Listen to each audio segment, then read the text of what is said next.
Jennifer Maksymetz, one of our parallel art show finalists, talking about your piece called The Prophet. There's a book called The Prophet. Can you tell me a little bit about the inspiration, how it drew from that book? Certainly. My mom gave me The Prophet when I was a teenager, and I read it, and I felt the depth of it, but it kind of went over my head. And here now, 20 years later, my dad brought the book, and I found it, and I reread it, and I was like, oh my gosh, this is so profound. And then I looked to see when it was published, and I realized that it was published in 1923. And I was like, wow, it's 100 years old. And how the wisdom and the depth in the book was as relevant then as it is today.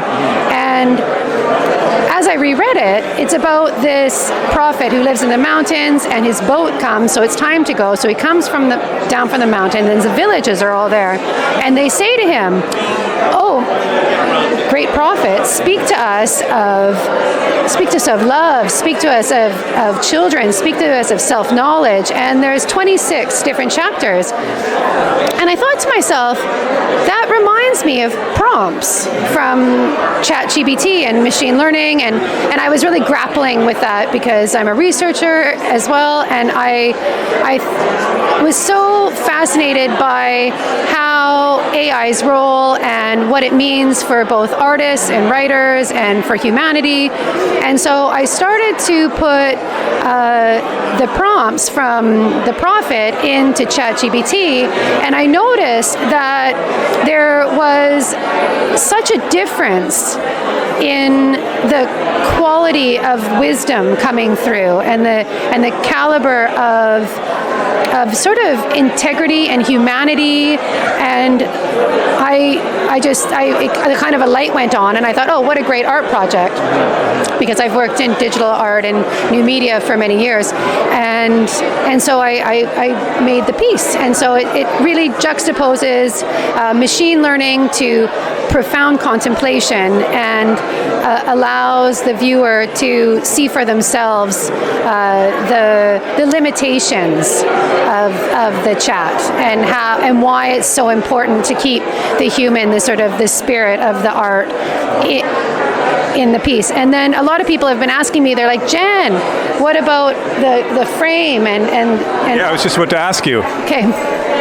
So the deal with the frame is I love to create graffiti, and I've been doing it for about 20 years, and this is my style, and it stems from sort of 1950s straight lines, like Frank Stella is a big inspiration of mine, and so the other reason why I use it is because I can't paint a tree or a bird, but I can use the tape and make really straight lines and really groovy patterns, and for me that's a meditation. And so the point with this as well is it's like, not only is the AI sort of extracting from the written and the art, but it's also extracting from the importance of